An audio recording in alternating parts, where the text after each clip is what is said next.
আসসালামু আলাইকুম। Times news 24 YouTube চ্যানেলে সবাইকে স্বাগত জানাই। শুরুতেই সংবাদ শিরোনাম, এরপর বিস্তারিত। মার্কিন ও ইসরায়েলি ক্ষেপণাস্ত্র হামলার শঙ্কায় ইরান। মার্কিন নির্ভরতা কমাতে চায় ইসরায়েল। আসছে 10 বছরের চুক্তি। শীর্ষ জেনারেলকে বরখাস্ত করলেন শি জিনপিং। নেপথ্যে কি? ন্যাটোর আদলে ইসলামিক ন্যাটো গঠন, বাস্তবতা কি বলে? এতক্ষণ শুনছিলেন সংবাদ শিরোনাম, এখন বিস্তারিত। মধ্যপ্রাচ্যে বিমানবাহী রণতরী ইউএসএস এব্রাহাম লিঙ্কন মোতায়েনের পর সতর্ক অবস্থানে রয়েছে ইরান।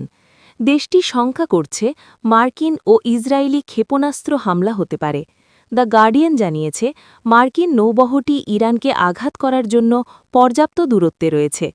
বিশ্লেষকরা মনে করছেন, হামলার মূল লক্ষ্য হবে ইরানের রাজনৈতিক নেতৃত্ব, যাতে দেশটির জনগণ পুনরায় রাস্তার বিক্ষোভে নামে এবং অভ্যন্তরীণ চাপ সৃষ্টি করে।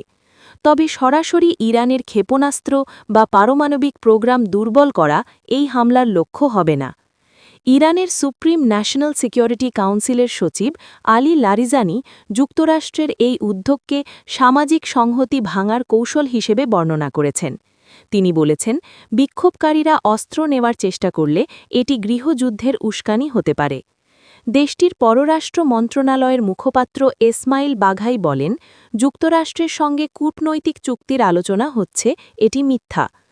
ইরানের সেনাবাহিনী প্রতিটি পদক্ষেপ সতর্কতার সঙ্গে পর্যবেক্ষণ করছে এবং কোনো আগ্রাসনের ক্ষেত্রে সম্পূর্ণ ও শক্তিশালী প্রতিক্রিয়া দেওয়া হবে। 2 সপ্তাহ আগে ট্রাম্প ইরানের উপর হামলা চালানো থেকে বিরত ছিলেন, তবে ইরানি বিক্ষোভকারীরা মার্কিন সহায়তার প্রতিশ্রুতি পূরণ না হওয়ায় অসন্তুষ্ট। মানবাধিকার সংস্থা অনুযায়ী বিক্ষোভে ইতোমধ্যে কয়েক হাজার মানুষ মারা গেছেন, অনেককে মৃত্যুদণ্ড দেওয়া হতে পারে। তবে মধ্যপ্রাচ্যের সংযুক্ত আরব আমিরাত সহ কিছু দেশ ঘোষণা দিয়েছে, তারা তাদের আকাশসীমা বা সমুদ্র সীমা ব্যবহার করে হামলার অনুমতি দেবে না। যদিও মার্কিন বিমানবাহী স্ট্রাইক গ্রুপটি ভূমধ্যসাগরে অবস্থান করছে, এই কারণে অনেক তৃতীয় পক্ষের অনুমতি ছাড়াই হামলা সম্ভব। বিশেষজ্ঞরা বলছেন, জানুয়ারির তুলনায় এখন যুক্তরাষ্ট্র ইরানে হামলার জন্য অনেক বেশি সামরিকভাবে প্রস্তুত। এরই মধ্যে ট্রাম্প মধ্যপ্রাচ্যে আরও যুদ্ধবিমান, আকাশ প্রতিরক্ষা ব্যবস্থা ও যুদ্ধজাহাজ পাঠিয়েছেন। ট্রাম্প এই সামরিক প্রস্তুতি এখন চূড়ান্ত পর্যায়ে পৌঁছতে যাচ্ছে। যুক্তরাষ্ট্রের সঙ্গে নতুন 10 বছর মেয়াদী নিরাপত্তা চুক্তি করতে খসড়া প্রস্তুত করছে ইসরায়েল। মধ্যপ্রাচ্যের দখলদার দেশটি চায় আমেরিকার সামরিক সাহায্যের অর্থ কমিয়ে আনতে। এই লক্ষ্যে খুব দ্রুত তারা প্রস্তাবনা রাখবে। মঙ্গলবার 27 জানুয়ারি ফাইন্যান্সিয়াল টাইমসকে দেওয়া সাক্ষাৎকারে এমন দাবি করেছেন ইসরায়েলের সামরিক ও প্রতিরক্ষা মন্ত্রণালয়ের প্রধান আর্থিক উপদেষ্টা পদ থেকে সরে দাঁড়ানো গিল পিঞ্চাস। তিনি বলেন, প্রস্তাবনাটি নিয়ে আগামী কয়েক সপ্তাহের মধ্যে আলোচনা শুরু হতে পারে।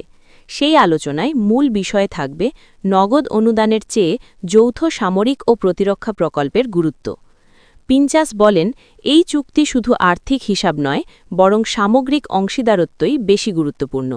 এখানে এমন অনেক বিষয় রয়েছে যেগুলোর মূল্য অর্থের সমান। বিষয়টি আরও বিস্তৃতভাবে দেখতে হবে। এ বিষয়ে মন্তব্য জানতে রয়টার্সের পক্ষ থেকে যোগাযোগ করা হলে যুক্তরাষ্ট্রের পররাষ্ট্র দপ্তর তাৎক্ষণিকভাবে কোনো প্রতিক্রিয়া জানায়নি। তবে পিঞ্চাস জানিয়েছেন, যুক্তরাষ্ট্র থেকে বর্তমানে প্রতি বছর $3.3 বিলিয়ন সরাসরি আর্থিক সহায়তা পায় ইসরায়েল, যার মাধ্যমে মার্কিন অস্ত্র কেনা হয়। ইসরায়েল চাচ্ছে সেটি ধীরে ধীরে কমিয়ে আনতে। 2016 সালে যুক্তরাষ্ট্র ও ইসরায়েল সরকার সেপ্টেম্বর 2028 পর্যন্ত 10 বছরের জন্য একটি সমঝোতা স্মারক স্বাক্ষর করে।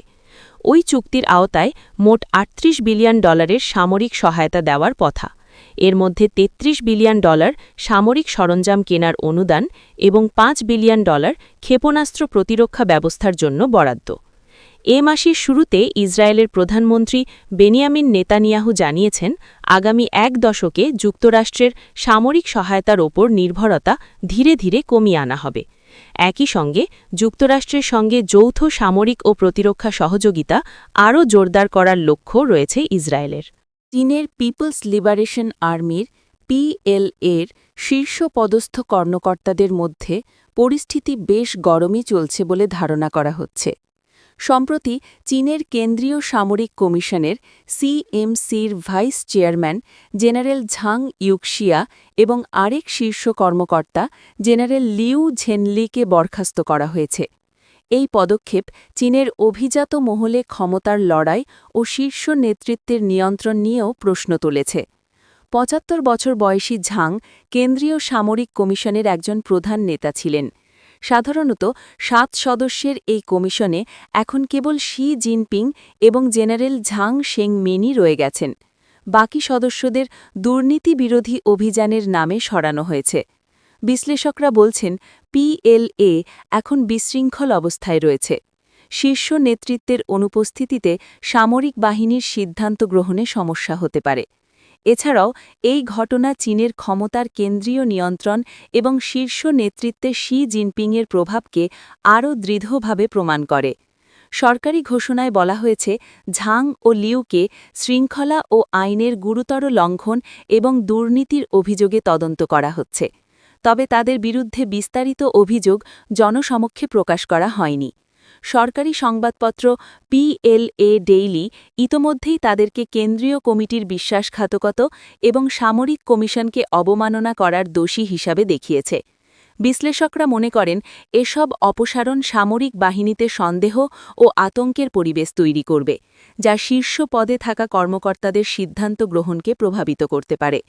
বিশেষত তাইওয়ান দখলের পরিকল্পনার ক্ষেত্রে এই ধরনের নেতৃত্ব শূন্যতা এবং ভীতি সামরিক কর্মকাণ্ডকে ঝুঁকিপূর্ণ করে তুলতে পারে। তবে চীনের রাজনৈতিক নেতৃত্বে শি জিনপিংয়ের নিয়ন্ত্রণ অটুট থাকায় দ্বীপে হস্তক্ষেপের সিদ্ধান্ত মূলত তার ব্যক্তিগত ইচ্ছার ওপর নির্ভর করবে।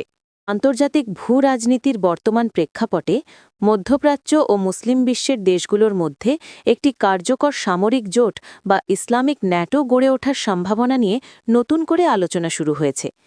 একদিকে যখন পশ্চিমা সামরিক জোট ন্যাটো অভ্যন্তরীণ কোন্দল ও ডোনাল্ড ট্রাম্পের কঠোর নীতির কারণে অস্তিত্ব সংকটের মুখে, তখন অন্যদিকে রিয়াদ, আঙ্কারা ও ইসলামাবাদের মধ্যে ক্রমবর্ধমান প্রতিরক্ষা সহযোগিতা একটি নতুন মেরুকরণের ইঙ্গিত দিচ্ছে। জোট গঠনের পটভূমি ও প্রেক্ষাপট আন্তর্জাতিক সংবাদ মাধ্যমগুলোর প্রতিবেদন ও রাজনৈতিক বিশ্লেষকদের মতে ইসলামিক ন্যাটোর এই ধারণাটি মূলত সৌদি আরবের নেতৃত্বে গড়ে ওঠা ৪৩ জাতির ইসলামিক মিলিটারি কাউন্টার টেরোরিজম কোয়ালিশনের একটি উন্নত সংস্করণ। গত বছর কাতারে ইসরায়েলি হামলার পর আরব দেশগুলো তাদের নিরাপত্তার জন্য যুক্তরাষ্ট্রের ওপর নির্ভরতা কমাতে শুরু করেছে। বিশেষ করে ২০২৫ সালে সৌদি আরব ও পাকিস্তানের মধ্যে সই হওয়া কৌশলগত প্রতিরক্ষা সমঝোতা এবং পরবর্তীতে তাতে তুরস্কের যুক্ত হওয়ার সম্ভাবনা এই জোটের স্বপ্নকে বাস্তবে রূপ দেওয়ার প্রাথমিক ধাপ হিসেবে দেখা হচ্ছে। মূল চালিকা শক্তি ও সদস্য রাষ্ট্র। বিশ্লেষকদের মতে একটি কার্যকর ইসলামিক ন্যাটো গড়ে উঠতে ৩টি প্রধান শক্তির সমন্বয় প্রয়োজন। সৌদি আরবের বিশাল অর্থভাণ্ডার, যা জোটের রসদ ও আধুনিক অস্ত্রশস্ত্রের যোগান দেবে। পাকিস্তানের পারমাণবিক শক্তি, যা জোটের জন্য একটি শক্তিশালী সামরিক প্রতিরক্ষা বলয় তৈরি করবে।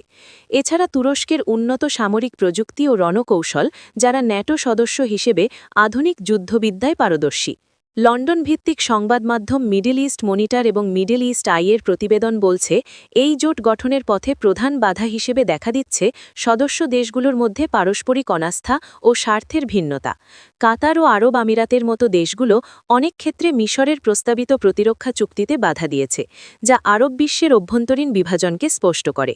আবার ব্রিটিশ সংবাদ মাধ্যম স্কাই নিউজ এক বিশ্লেষণে বলা হয়েছে সৌদি পাকিস্তান প্রতিরক্ষা চুক্তি মধ্যপ্রাচ্যের দীর্ঘদিনের নিরাপত্তা সংশ্লিষ্ট বাস্তবতা বদলে দিতে পারে। তবে ভারতের সংবাদ মাধ্যম ইন্ডিয়া টুডে অন্য এক আশঙ্কার কথা তুলে ধরেছে।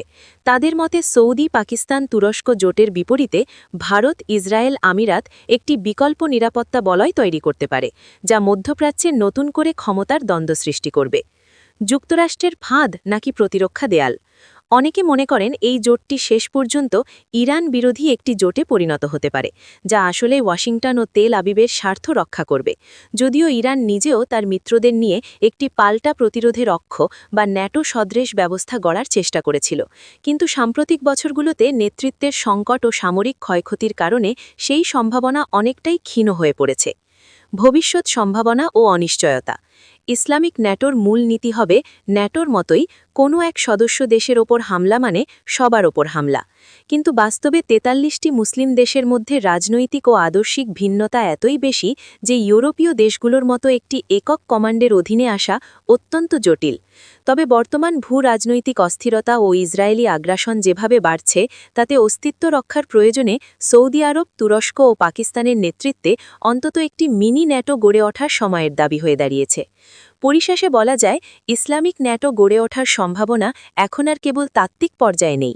২০২৫ ও ২০২৬ সালের শুরুর দিকের ঘটনাবলী ইঙ্গিত দিচ্ছে একটি আনুষ্ঠানিক ঘোষণা না এলেও লোহিত সাগর থেকে শুরু করে পারস্য উপসাগর পর্যন্ত এক নতুন প্রতিরক্ষা বলয় গড়ে তোলার প্রক্রিয়া পর্দার আড়ালে চলমান।